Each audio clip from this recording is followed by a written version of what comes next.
আওয়ামী লীগের ডাকা 13 নভেম্বরের কর্মসূচি ঘিরে রাজধানীর বিভিন্ন স্থানে চলছে নাশকতা। মঙ্গলবার রাতেও গুলিস্তান ও কারওয়ানবাজার সহ একাধিক স্থানে ঘটে ককটেল বিস্ফোরণের ঘটনা। তবে এই ঘটনায় কেউ আটক হয়নি।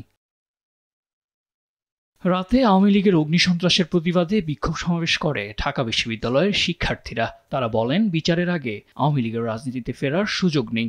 সকল নাশকতা ঠেকাতে জুলাই যোদ্ধারা এখনো মাঠে আছেন। খুনি লীগের এই দেশের কোনো প্রত্যাবর্তন হবে না।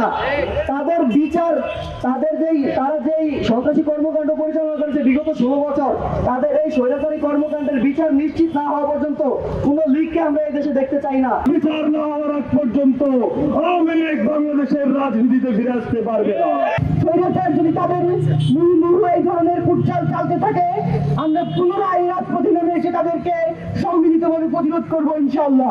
রাজধানীর বিভিন্ন এলাকা ঘুরে দেখা যায় শহরের গুরুত্বপূর্ণ স্থানে বসানো হয়েছে পুলিশের চেকপোস্ট, চলছে তল্লাশি, পাশাপাশি টহল দিচ্ছেন সেনাবাহিনীর সদস্যরা। পুলিশ বলছে, যে কোনো ধরনের নাশকতা মোকাবেলায় সতর্ক অবস্থায় রয়েছেন তারা।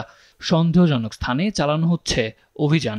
13 তারিখ নিয়ে একটা জনমনে আশঙ্কা আছে, কিছু কিছু জায়গায় ককটেল বিস্ফোরণ ঘটছে মর্মে জানা গেছে।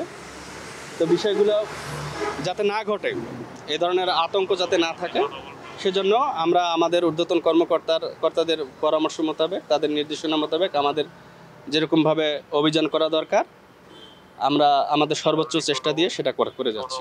পুলিশের বাড়তি নজরদারি সত্ত্বেও বিভিন্ন স্থানে ককটেল বিস্ফোরণের ঘটনায় আতঙ্ক বাড়ছে নগরবাসীর। সাদ আহমেদ, দেশ টিভি, ঢাকা।